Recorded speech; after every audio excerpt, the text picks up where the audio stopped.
የአዶናይ እንደዚህ ራሱን እስከሚዝት መጠጥ ውስጥ ያለው በምን ምክንያት ነው? እውነት በኑንያት ፍቅር ነው ወይስ ደግሞ የአባቱ ሞት ዛሬ ነው ትዝ ያለው? እሱ እንዳለው አባቱ እንደናፈቀውና ለማናደራ ብሎት እንደሄደ እየተናገረ ነበር ሲያለቅስ የነበረ። ታዲያ እውነታው የቱ ነው? የኑንያት ፍቅር ወይስ ደግሞ የአባቱ ናፍቆት?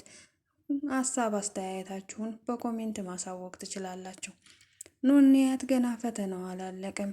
ዛሬ ግን አይን አለም በጣም አለቀሰች። ምክንያቱም በልጆቿ የመጣባት ማንም ሴት ብትሆን ማንም እናት ልጆቿ ሲበደሉና ወይም በማላደረጉት ነገር እንደዛ ሲጮሁባቸው የምታዝነውን እናት ናት። እናም መሲ እኛ ያንቺን ነገር አልወሰድንም ኑንያትን ብትሆን አልወሰደችም እያለች ሄለንን ስትከራከራት ነበር። ሄለን ግን እንደወሰዱባትና መኝታ ቤት ከነሱ ውጭ ማንም ሰው እንደማይገባ ደጋግማ እየተናገረች ነበር። ሰላም ጤና ይስጥልኝ ውድና የተከበራችሁ የቻናሌ ተከታታዮች እንኳን ደህና መጣችሁ። ቪዲዮን ላይክ በማድረግ ጀምሩት ውድ ቤተሰቦቼ። ቪዲዮ በጣም ብዙ እይታና ቪው ያገኛል፣ ግን ደግሞ ላይክ አያገኝም። ለምንድን ነው? ካያችሁ አይቀር ላይክን ማድረግ ትችላላችሁ እኮ። ስለዚህ ላይክ ብታደርጉኝ ደስ ይለኛል። አብራችሁኝ ስለሆናችሁና ስለምትከታተሉኝ ከልብ አመሰግናለሁ። ታዲያ የዛሬው የሄለን ጥሪ እንዲሁም ደግሞ አለመረጋጋት የሚታይባት ሄለን በዛሬው በከባዱ ነው የመጣችው። በመጀመሪያ መሲን በመጠራጠር ጥያቄ በጥያቄ አድርጋ ክፍሏንም ምርቅስቅስ አድርጋ እየፈለገች ነበር። ግን ምንም ያገኘችው ስላልነበረና ምንም ነገር ፍንጭ ስላላየች ለእናቷ እያስጠነቀቀች መናገር ጀመረች። መሲ የኔን ወርቆችና የኔን ጌጣጌጦች ወስዳለች። እናም ቶሎ ብላ ለአንቺ ትመልስልሽ አይንዬ፣ አንቺ ለእኔ ትሰጭኛለሽ። ይህንን በደንብ አስጠንቅቀሽ ንገሪያት፣ አለበለዛ እያለች ስትዝትባን ነበር። ታዲያ አይን አለም ግራ ቢገባት መሲ ወስደሻል እንዴ ብላ በጥያቄ አፋጣታቻት። መሲ ግን መልሷ ምንም ነገር የወሰድኩት ነገር የለም፣ እስከ ዛሬ ለምን እንደዚህ ብላኝ አታውቅም። ዛሬ ምን ተገኝቶ ነው እንደዚህ ልትለኝ የቻልኩ? ስለዚህ ትናንት ወይም ከትናንት ወዲያ አይደለም እኔ እዚህ ቤት የቆየሁት፣ ለአመታት አብሬያት ቆይቻለሁ። ግን አንድም ቀን ወርቋም ሆነ ጌጣጌጧ ጠፍቶባት አያውቅም። ዛሬ ምን ተገኝቶ ነው? እቺ ሴትዮ ምን አስባ ነው? እያለች በውስጧም መብሰልሰል ጀምራለች። ታዲያ ሄለን አሁንም ቢሆን እየጮኸች መናገሯን አላቆመችም። አይንዬ ቢቸግራት እባክሽን ሄለኔ እስኪ ቀስ በይና ተረጋግተሽ እናውራ እያለች ብትነግራትም ሄለን ግን በፍጹም መረጋጋት የሚባል ነገር አልፈጠረባትም። ታዱም በመሃል ቤት ገብታ እባክሽን እትዬ ተረጋጊና እንፈልገው እያለች ነበር። ግን ማንንም ሰው ሳትጠረጥር ለምን መሲንና ኑንያትን እንደጠረጠረች ወይስ ደግሞ ከልጇ ጋር ከኤልሻዳይ ጋር ሆነው አብረው ነው ይሄን ነገር ያደረጉት ትንሽ ያወዛግባል። በመጀመሪያ ደረጃ ልጇ ኤልሻዳይ ከክፍሉ አውጥታ ኑንያት ሻንጣ ውስጥ እንዳስቀመጠችው ጌጣጌጡ ታይቷል። በእርግጥ እናቷ እንዳላየቻትና ኑንያት ውስጥ ያስገባችው ኑንያትን ለመበቀል ሲሆን፣ ግን ሄለን ይህንን ሚስጥር እንዳወቀች አልነበረም። አሁን ግን ኑንያትንና መሲን ወይም ደግሞ ታዱንና ሌላ ሰው ሳትጠረጥር በግልጽ ኑንያትና መሲ ናቸው፣ ከሁለቱ ውጭ ጌጣጌጤን ማንም ሊወስድብኝ አይችልም እያለች መጮኋን መሲም ሄለን የሆነ ተንኮል እንዳሰበችና ሄለን አሁንም ቢሆን መሲንን ልትበቀላት እየፈለገች እንደሆነ ገብቷታል። ታዲያ ዛሬ ደግሞ ባላወቀችው ነገር ስለመጣችባት ግራ ቢገባትም ሄለን የአባቴን ቀን ይስጠኝ፣ አንቺን በደንብ አርጌ ነው መበቀልሽ፣ እንዲህ እንደተጫወትሽብኝና ቤተሰቦችን እንዳሳቀቅሻቸውማ በነፃነት ልትኖሪ አትችይም እያለች እየዛተች ነበር። በእርግጥ ታዱም በሄለን ሁኔታና በአይንዬ የፍርሃት ስሜት ውስጥ ያየችውን ነገር በጣም ነበር እያዘነች የነበረው። አይንዬ በጣም ተጨንቃለች። በሆነው ነገር ሁሉ ምንም አልገባትም። ሄለን ከዛ ጥሩነትና ደግነት በአንዴ የተቀያይራ ሌላ ሰው ስትሆንባትና ምስጋናዋን አመስግና ሳትጨርስ በአንዴ ምስጋናዋን ገደል ስለሰደደችው ግራ ቢገባትም ግን ለማረጋጋት እየሞከረች ነው። እባክሽ ሄለኔ ተረጋጊ፣ ሁሉንም ነገር ተረጋግተሽ ቁጭ በይና እናውራ። እንደዚህ በመጮሁና እንደዚህ ሰውን ያለ ስራው መወንጀል ጥሩ አይደለም። ደግሞም እኮ ምስጋናዬን አመስግኜ እንኳን አልጨረስኩም። እንዴት እንደዚህ ባንዴ ምስጋናዬን ትንጀዋለሽ? እያለች ልታግባባት ሞከረች። ሄለን ግን በፍጹም ሀይንዬ አንቺ አልገባሽም፣ እነዛ ወርቆች በጣም ውድና የቶማስ ስጦታዎች ናቸው ማለት ጀምራለች። መሲም ምንም አልመሰላትም። በእርግጥ እሷ ጌጣጌጡን እንዳልወሰደችው ውስጡ ያውቃል። ኑንያትን ብትሆን እንደዛ አይነት ልጅ እንዳልሆነችና የእሷን ጌጣጌጥ ከመኝታ ቤት እንዳልወሰደች ሁሉም ሰው እርግጠኛ ሆኖ መናገር ቢችልም ግን ደግሞ በኤልሻዳይ ምክንያት ሻንጣዋ ስለገባ ያ ወርቅ ሻንጣዋ ውስጥ መገኘቱ የማይቀር ነው። ግን አሁን ላይ ግራ ያጋባቸው ነገር አለ። ቤሉል መጥቶ ምን እያደረጋችሁ ነው? እዚህ ቤት ምን እየተፈጠረ ነው? ብሎ ነገሩን ለማብረድ ሞክሮ ነበር። አሁንም ቢሆን ኤልሻዳይና ሄለን እንዲሁም ደግሞ የቤሉል ፍቅረኛ ነኝ ብላ የመጣችው ልጅ እች ልጅ ሌባ ናት እያሉ ፊታቸውን እንደ ማሽሟጠጥም እያሉ ያዩዋታል። አንቺ አርፈሽ ተቀመጪ፣ አትሞጣም ወጪ። ኑንያትና መሲ ዛሬ ወይም ትናንት አይደለም እዚህ ቤት የመጡት፣ እስከ ዛሬ ለአመታት አብረው ኖረዋል። ታዲያ ዛሬ ምን ተገኝቶ ነው እነሱ ብቻ ሊጠረጠሩ የቻሉት? ብሎ እናቱን ወይም ደግሞ ሄለንን በጥያቄ አፋጠጣት። ሄለንም የምታውቀው ነገር እንደሌለና እነሱ እንደሆኑ የሰረቋት በእርግጠኝነት ትናገር ነበር። ሌላ ሰው መጠርጠር ካለብሽ ሌላ ሰው ጠርጥሪ።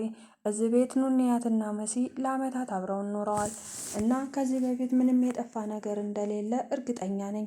ጠፍቶሽ ከሆነና ወይም መሲም ኑንያትን ሰርቀውሽ ከሆነ ተናገሪ፣ አለበለዛ ግን አርፈሽ ተቀመጪ። እስከዛሬ ላስቀይምሽ ፍላጎቱም አልነበረኝም ማሚ፣ ከዚህ በኋላ ግን ላስቀይምሽ ነው እያለ ሲናገራት ነበር።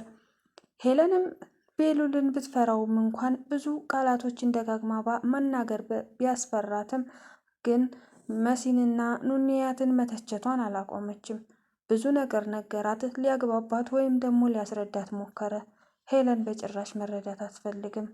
በቃ ወርቆችሽ ከጠፉ በሌላ ብር በቂ የሆነ ከዛ በላይ የሆነ ነገር ትገዣለሽ ብሎም ነግሯት ነበር። ያ ነገር መጥፋት እንደሌለበት እና የቶማስ ውድ ስጦታ እንደሆነ ነገረችው። እሱም በቃ የሆነው ሆኗል፣ አሁን አርፋችሁ ተቀመጡ፣ ተበተኑ እያለ መቆጣትና መጮህ ጀመረ።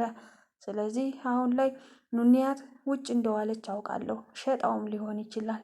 ይህ ወርቅ ካልተገኘ እዚህ ቤት ከባድ ጦርነት ነው የሚፈጠረው እያለች ማስፈራራቷን ቀጥላለች።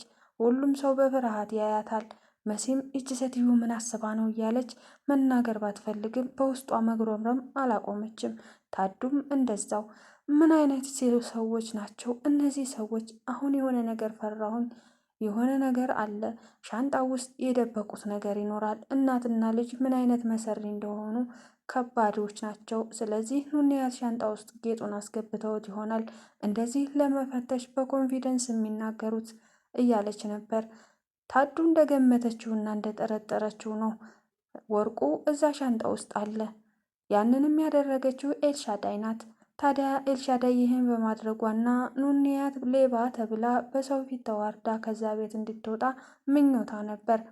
ታዲያ ዛሬ ምኞቴ ሊሳካ ነው፣ ደስተኛ ነኝ እያለች አዲሷ ከቤሉል ፍቅረኛ ጋር ብዙ ነገር አቅደዋል። አዲሷ ፍቅረኛው ለገንዘብ ብላና ሄለን ገዝታት እንደሆነ ሁሉንም ነገር ለኤልሻዳይ ነግራታለች። ኤልሻዳይም በዚህ ነገር በጣም ደስተኛ ናት። እናቴ ግን ይመቻት፣ ለካ እሷም ኑንያትን ትጠላታለች እያለች ነበር። በእርግጥ ጥላቻ ሳይሆን ይሄ የመሲ በቀል ነው። ሁሉንም ነገር መሲን ለመበቀል ያዘጋጀችው ነገር ነው። ሄለን ኑንያት ምንም አልበደለቻትም። እናም መሲን በሆነ ነገር ማሰር እንደምትፈልግና የሄለንን ክፋት ወይም ደግሞ የሄለንን መጥፎ ስራ እንዳታጋልጣት ፈርታለች። በአሁኑ ግን አንድ ትልቅ ነገር አለ። ቤሉልና አዶናይ የአባቶቻቸውን ገዳዮች መፈለጋቸው የማይቀር ነው። ይህም ሆኖ ታዲያ አዶናይ የጠረጠረውን ነገር ለቤሉል አስረድቶታል። ቤሉልም አንዳንድ ምልክቶችን ልብ ብሎ እያየ ነው። ለምንድን ነው እማዬ ይህን ነገር የምታደርገው ብሎ ለራሱም ጥያቄ አቅርቦላታል። ስለዚህ ሄለን ጥሩ ሰው እንደነበረች ነው የሚያውቀው። አሁን ግን በአንዳንድ ሁኔታዋና ነገሯ የሆነ ነገር መጥፎ ስራ እንዳለ ገብቶታል። ኑንያት ለመከራ ነው እና የተፈጠረችው። አሁንም ቢሆን ሻንጣውን ፈትሹና የእናንተ ወርቅ እኔ ሻንጣ ውስጥ ከተገኘ ይህም ቤት ከነ ቤተሰብ ለቅቄ እወጣለሁ ብላ ስትናገር ነበር። ይህም ባለች ጊዜ ቤሉል ግን አይ በፍጹም አይሆንም እያለ ሲከራከር ነበር። ለሰዓታት ታዲያ ክርክራቸው አላቆመም። ሄለን መፈተሽ አለብኝ፣ መሲ ላደረግሽው ነገር እያንዳንዱ ዋጋ ትከፍያለሽ እያለች አሁንም መዛቷን አላቆመችም።